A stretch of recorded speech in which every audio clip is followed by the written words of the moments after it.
नमस्कार, आप देख रहे हैं एबी न्यूज। दर्शकों, एबी न्यूज में आपका स्वागत है।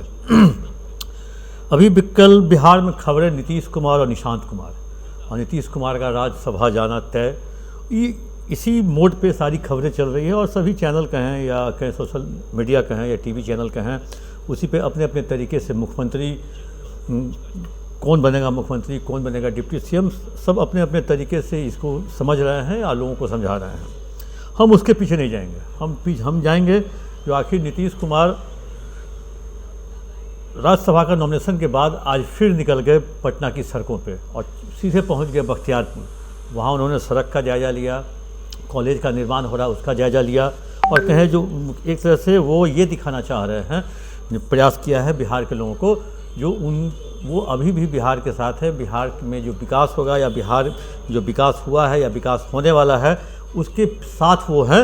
वो जिस तरह से कल एमएलए को कह चुके थे, जो मैं यहीं हूँ, यहीं रहूँगा और बिहार सरकार के कामकाज पर नज़र रखूँगा, आज उसका उन्होंने साफ तौर पर उदाहरण दे दिया और निकल गए बख्तियारपुर सारे अपने अमला जमला के साथ और निरीक्षण किया।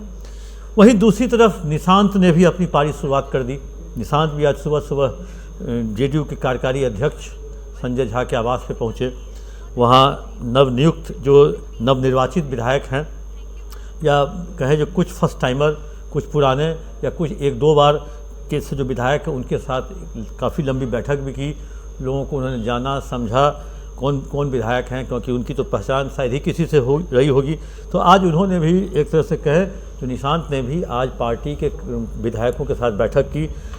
निशांत को लेके पहुंचे थे वही जो नीतीश कुमार जी के साथ जो कोर टीम रहती है, ललन सराफ, संजय गांधी, हरिंदर जैसे सरीखे लोग जो थे, जो नीतीश कुमार के अगल बगल दिखते थे इर्द गिर्द, वही आज निशांत को लेकर के संजय झा के आवास पर गए थे। लेकिन निशांत ने सबकी बात सुनी। निशांत ने एक ग्रुप फोटोग्राफ्स भी खिंचवाया और एक तरह से उन्होंने एक मैसेज दिया जो हम अब राजनीति में आने को तैयार हैं और कल 8 मार्च को हो सकता है जो वो जेडीयू ज्वाइन करेंगे। अब बात आते हैं जो इसकी जिम्मेदारी निशांत को क्या मिलेगी। पहले था एक सीएम बीजेपी का और दो डिप्टी सीएम जेडीयू का।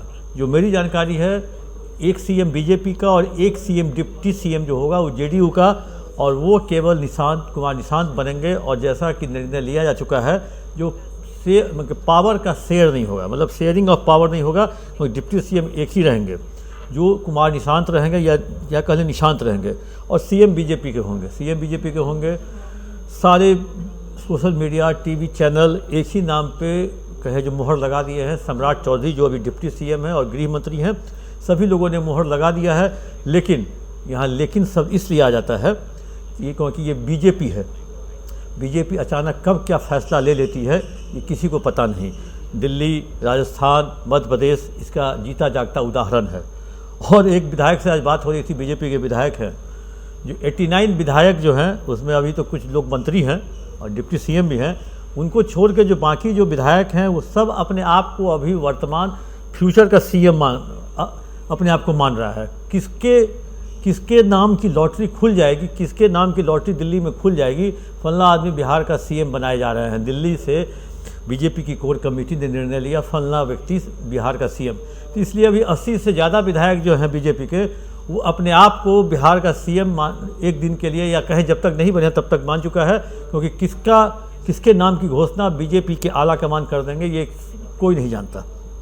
इसलिए सभी विधायक अपने आप को अभी सीएम बनता हुआ दिख रहे हैं और अभी अपने आप को मान लिए। जिस दिन नहीं बनेंगे उस दिन फिर नहीं मानेंगे। अब सबसे इम्पोर्टेंट बात दर्शकों, आखिर नीतीश कुमार को जाना क्यों पड़ा? क्योंकि बीजेपी कुछ ऐसा काम करना चाहती थी बिहार के माध्यम से जो नीतीश कुमार के रहते वो संभव नहीं था। और आप जानना चाहेंगे वो कौन सा काम था? बीजेपी के कोर कमेटी या बीजेपी के जो कहे जो अभी बॉर्डर इलाके में जो बांग्लादेश का बॉर्डर हो, नेपाल का बॉर्डर हो, उसको सेफ करना है। क्योंकि आप देखे होंगे जो भारत से सटे हुए सभी जो देश हैं उसमें कहीं ना कहीं आंदोलन हुआ। बांग्लादेश में हुआ, नेपाल में जेएनजी हुआ, बांग्लादेश में हुआ, पाकिस्तान, अफगानिस्तान में लगातार होते ही रहता है। और चीन लगातार भारत पर कहीं ना कहीं दबाव बनाने का प्रयास करता है और चीन नेपाल को अपना बेस बनाना भी चाहता है। तो अब आते हैं सीमांचल के इलाकों में। आपने देखा होगा 25, 26, 27 तारीख को सेंट्रल के लोगों की मीटिंग हुई, केंद्रीय गृह मंत्री और जितने भी आईबी, एसएसबी, सीआईएसएफ, रॉ, सारे जैसे बिहार के डीजीपी, सभी लोग वहाँ बैठे और मीटिंग किए जो सीमांचल में जो अतिक्रमण है उसको हटाया जाए और सीमांचल के अतिक्रमण को हटा करके वहाँ कहे जो अब क्योंकि वहाँ नो मैंस लैंड पे भी एक तरह से अतिक्रमण होता जा रहा है, तो उस इलाके की कुछ जगहों को, जिलों को, या होता है अररिया के कुछ इलाके को, कुछ ज़िले के, कुछ मोतिहारी के ज़िले के, कुछ मधुबनी के ज़िले के, इन सब ज़िलों, किशनगंज के कुछ ज़िले के, इन ज़िलों को फिर बंगाल के कुछ इलाकों को लेकर के एक राष्ट्र बनाने की एक बात चल रही है, और वो यूनियन टेरिटरी और वहाँ पर govern by the governor, lieutenant governor.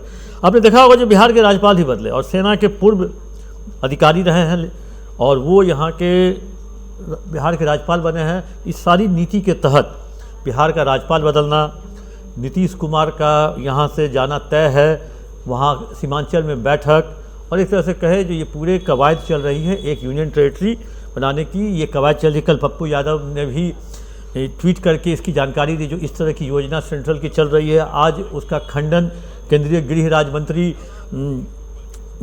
Nityanand Rai ने की, जो इस तरह की कोई योजना नहीं है। पप्पू यादव नाहक में अफवाह उड़ा रहे हैं, लोगों में फैला रहे हैं। लेकिन ये नीतीश कुमार के रहते क्यों नहीं होता? नीतीश कुमार के रहते इसलिए होता क्योंकि नीतीश कुमार ने हिंदू मुस्लिम दोनों के लिए बिहार में काम किया। भागलपुर दंगे के दोषियों को सज़ा दिलवाई और वहाँ पीड़ित को कहे एक तरह से मुआवजा भी दिया। मदरसे का उत्थान किया, मदरसे में काफ़ी पैसा इन्वेस्ट किया। घेराबंदी की, कब्रिस्तान की घेराबंदी की। तो एक तरह से कहे जो मुस्लिम के भी नेता के रूप में ही जाने जाते थे और मुस्लिम का विरोध इन्होंने नहीं किया। इसलिए ये इस तरह का अगर काम होता, सीमांचल के इलाकों को अगर एक किया जाता यूनियन टेरिटरी में, तो शायद नीतीश कुमार इसका विरोध करते। इसलिए नीतीश कुमार को बीजेपी ने हटने को मजबूर किया और ये पूरे प्लानिंग एक तरह से कहें जो उसी के लिए हुई। और अब जब नीतीश कुमार यहाँ नहीं रहेंगे, जेडीयू का शासक यहाँ नहीं रहेगा, शासन बीजेपी का शासन रहेगा, तो इन काम को करने में कहीं भी केंद्र को, स्टेट को कहीं कोई दिक्कत नहीं होगी। आपने देखा होगा कितना साइलेंटली इसलिए हम बोल सकते हैं क्योंकि बिहार सरकार के कुछ ब्यूरोक्रेट्स की कुंडली केंद्र के पास है, केंद्र सरकार के पास है।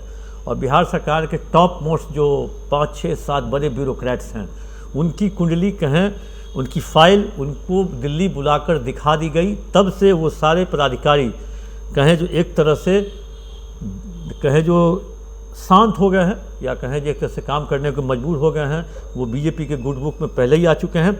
अब इस तरह से सत्ता परिवर्तन के बाद कहें तो वो पूरी तरह से सरकार के कंट्रोल में आ जाएंगे। और जब तक उनकी नौकरी है, जब तक वो अपने पद पे हैं, तब तक वो कहें जो बीजेपी के कंट्रोल में रहेंगे। बीजेपी के इशारों पर उनकी नौकरी है, या बीजेपी के मातहत वो काम करेंगे। दरअसल नीतीश कुमार के रहते ये संभव नहीं था, ये तो मैंने बता दिया। और अब देखना है जो राज्यसभा नॉमिनेशन के बाद परिणाम के बाद 16 मार्च को आएगा। नीतीश कुमार कब इस्तीफा देते हैं राजभवन जाकर, नया सीएम कौन बनेंगे, डिप्टी सीएम कौन बनेंगे, इस पर अभी भी क्वेश्चन मार्क है। सीएम तो लगभग बीजेपी के हैं, नाम तय नहीं है। डिप्टी सीएम भी कयास है निशांत कुमार का, लेकिन पक्का होगा विधायक दल की बैठक के बाद। तब तक के लिए दीजिए इजाज़त। कुछ अपडेट्स के साथ फिर दर्शकों आपके पास पहुंचेंगे। आप अपना कमेंट बॉक्स में डालना न भूलें।